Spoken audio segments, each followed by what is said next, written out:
Hola, buenas tardes. Estaremos conversando hoy con el profesor y psicoanalista Pablo Muñoz, licenciado y doctor en psicología, magíster en psicoanálisis y profesor e investigador de la Universidad de Buenos Aires, docente de cursos de posgrado en varias universidades del país y autor de numerosos libros. Hoy lo entrevistamos para que nos ayude a pensar sobre la pandemia que nos aqueja. Buenas tardes, profesor. Hola, buenas tardes a todos. ¿Qué podría decirnos desde la perspectiva del psicoanálisis sobre la situación que estamos atravesando? Bueno, en primer lugar, destacar el carácter inédito, insólito que tiene, ¿no? A nivel mundial no se recuerda un evento que afecte casi a la totalidad de la población del planeta, quizás desde las últimas guerras mundiales, ¿no? Es decir, que estamos ante algo de lo que aún desconocemos sus consecuencias globales y mucho más todavía las consecuencias subjetivas particulares. ¿Qué efectos cree usted que puede traer? Bueno, en principio es difícil decirlo a ciencia cierta porque recién lo estamos atravesando. En general eso se suele leer a posteriori, retroactivamente, ¿no? Pero podríamos hacer algunas conjeturas. Globalmente vamos a asistir sin duda a la caída de ideales, ¿no? Cuestiones ligadas a los gobiernos, a los modelos económicos, a problemas políticos que en algunos lugares se muestran impotentes ante la crisis. Seguramente hay creencias que serán puestas en cuestión. Eh, en cuanto a las consecuencias subjetivas, si entendemos la subjetividad como el conjunto de hábitos, de costumbres, de creencias, de prácticas, de saberes, ¿no? Y deseos que nos habitan, estamos asistiendo a una conmoción en ese registro, ¿no? Eh, digamos, en el sentido de que, nuestras categorías cambian, ¿no? Ya no van a ser las mismas de siempre, ¿no? Eh, Me parece que hay que aclarar que esto va a tener claramente consecuencias a nivel de la salud pública y en general y a nivel de la salud mental en particular. Eh, Cuando en psicoanálisis nos referimos a lo subjetivo, no apuntamos a un objeto o a un hecho, digamos, determinado, sino a la valoración, en este caso la pandemia, ¿no? A la percepción, a la opinión que tiene alguien de ese hecho eh, y que lo expresa mediante el lenguaje. La conclusión es relativa, es decir, va a estar afectada por el contexto de quien la interpreta y digamos, el universo de sus intereses, ¿no? Por eso cada persona, una por una, responde a esto de diversos modos, ¿sí? Si bien es cierto que esto entraña, digamos, un límite para establecer generalizaciones, porque cada paciente tendrá una respuesta singular, también es cierto que se pueden anticipar algunas de esas consecuencias, aunque más no sea por comparación con lo que hasta hace unos pocos días era nuestra vida y que ahora cambió radicalmente. ¿Cuáles cree usted que podrían ser esas consecuencias? Bueno, en principio el sentimiento de incertidumbre que nos genera el hecho de que nuestra vida no vuelva a ser posiblemente lo que fue después de esto, ¿no? En términos de Freud podríamos pensarlo como un trauma, pero generalizado, ¿no? Digamos, el planeta está sacudido, traumatizado. Cuando nuestras categorías cambian tan radicalmente como decía antes, puede llevar mucho tiempo procesarlas y elaborar subjetivamente respuestas. Mientras tanto, se puede incrementar el padecimiento subjetivo, ¿no? Y pasar del miedo, que es algo lógico y esperable, a pánico, de una inhibición, de bueno, sentirse que no se puede hacer nada, a la ansiedad de no saber qué hacer, y de ahí a una angustia desbordada que requeriría una intervención directa, efectiva, ¿no? Me parece que para esto tenemos que empezar a prepararnos los psicólogos, los psicoanalistas y profesionales del área, para dar respuestas a nivel de la salud pública. También a nivel particular, ateniéndonos a que tenemos que respetar una cuarentena obligatoria, preventiva, que nos va a forzar, ya nos está forzando a replantear el modo y las condiciones de los tratamientos que llevamos adelante. Y respecto de los efectos de la cuarentena, del encierro. Bueno, en principio me parece que, digamos, habría que pensar en diferentes niveles, ¿no? Hay un nivel, un sentimiento de incertidumbre generalizado, ¿no?, que nos produce el hecho de que nuestra vida posiblemente no vuelva a ser lo que fue. Como les decía antes, estamos observando respuestas singulares que nos distinguen a unos de otros, ¿no? Pero sobre la base de un elemento universal que nos comprende a todos. Hay que tener presente que los seres humanos, como seres hablantes, y que digamos, eso nos caracteriza a partir del lenguaje, ¿no? Como diría Lacan, que es una estructura que nos modifica, altera nuestra naturaleza, condicionando todo lo que podría ser del orden del instinto, de lo natural. Y entonces uno de los efectos fundamentales del lenguaje sobre los seres humanos es que nos hace seres sociales y culturales, ¿no?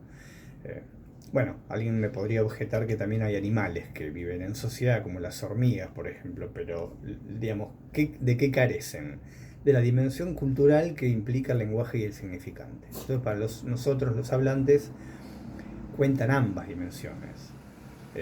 Hablamos a otros, y cuando otro habla, sentimos que nos habla, o nos buscamos en su discurso a ver qué lugar nos da. Entonces necesitamos imperiosamente hablar a otros, con otros y de otros, incluso cuando hablamos con nosotros mismos, ¿no? Somos dos, el que habla y a quien se habla. Y aclaro esto para que tengamos presente qué implica el encierro impuesto por la cuarentena que todos debemos cumplir. Atenta contra una dimensión social y cultural humana que nos define y nos es imprescindible, ¿no? Estar con otros, a veces, aunque ese otro se vuelve un poco molesto y me incomode, es sumamente necesario, ¿no? ¿Cómo podemos enfrentar esta consecuencia del encierro? No hay mucho conocimiento al respecto del encierro total de todos los ciudadanos de un país. Me parece que es inédito, tal vez sea la primera vez. Recién estamos empezando a verlo, pero podemos hacer algunas analogías con lo que sabemos de las consecuencias de otros hechos no tan generalizados como este. Por ejemplo, los secuestros, donde ya se han estudiado los efectos que produce el encierro, ya sea en delincuentes comunes, o por las víctimas del terrorismo de Estado, así como los sobrevivientes del Holocausto. Quizás lo que sabemos de los efectos subjetivos, de ahí podamos pensarlo a gran escala, ¿no? Y aplicarlo a lo que sucede hoy. En principio acá se da una situación paradojal, por eso digo que esta pandemia cambia nuestras categorías, nuestro saber, y trastoca la subjetividad actual. Porque hace más de 15 días hablabas con padres y madres de adolescentes, incluso de niños pequeños, era muy frecuente escuchar su preocupación por el uso excesivo de tecnologías. Muchos pacientes me comentaban su preocupación sobre cómo sacar a sus hijos sentados frente a un televisor, de ahí al celular, de ahí a la tablet, para volver así uno tras otro todo el día, ¿no? Hoy, paradójicamente, esos aparatitos, hasta recién cuestionados, son el recurso que tenemos para mantener nuestros vínculos sociales y afectivos, ¿no? Los grupos de de chats familiares, de amigos, laborales, estallan de chistes, mensajes, saludos afectivos, consejos, a veces excesivamente, pero me parece que eso habla de nuestra necesidad de mantenernos comunicados, hablando, porque bueno, eso es considerar al otro, es tenerlo en cuenta, es discurso, es lazo social, como decía Lacan, y eso es lo que nos mantiene vivos y nos hace fundamentalmente humanos.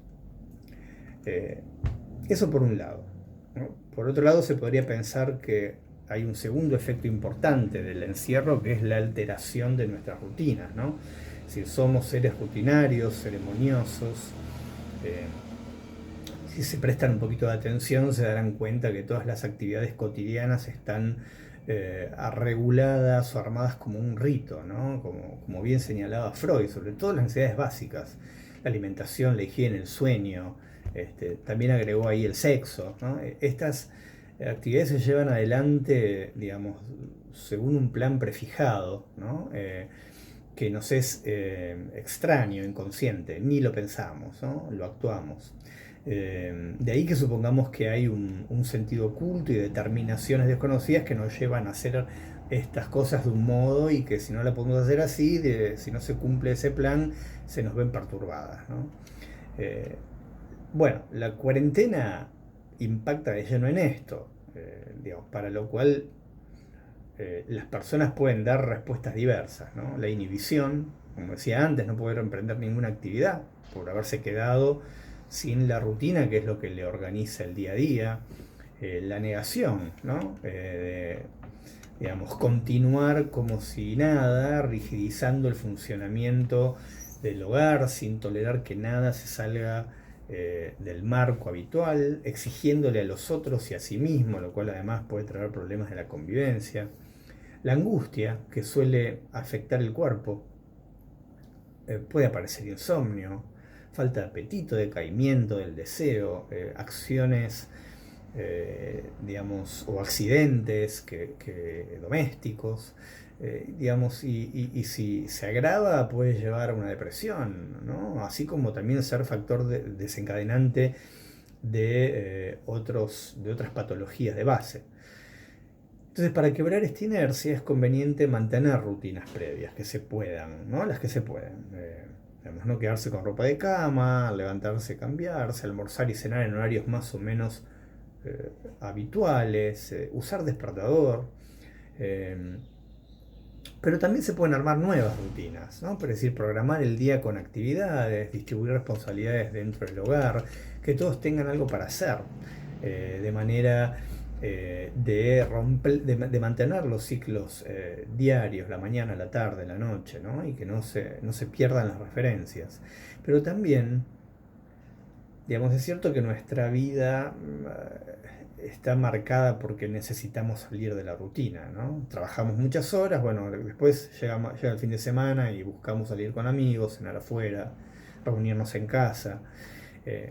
Tenemos que hacer lo mismo. A la nueva rutina hay que quebrarla, a la rutina del encierro, con unas pequeñas vacaciones, ¿no? Con actividades no rutinarias. Profesor, ¿cuál sería un ejemplo de esto?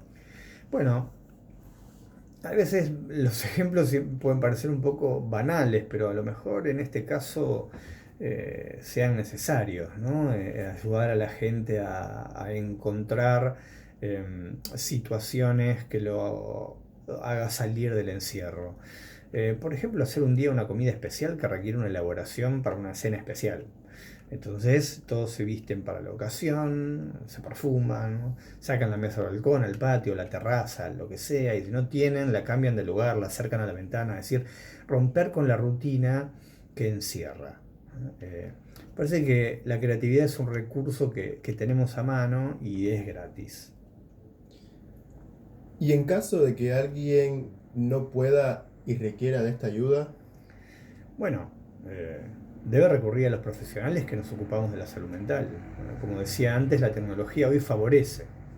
Podemos atender pacientes por chat, video, llamadas de WhatsApp, Skype, etcétera, ¿no? Es lo que, por ejemplo, yo vengo haciendo desde hace unos años con pacientes que se mudaron al extranjero, que viven viajando y prácticamente no están en Buenos Aires, y así mantenemos las sesiones.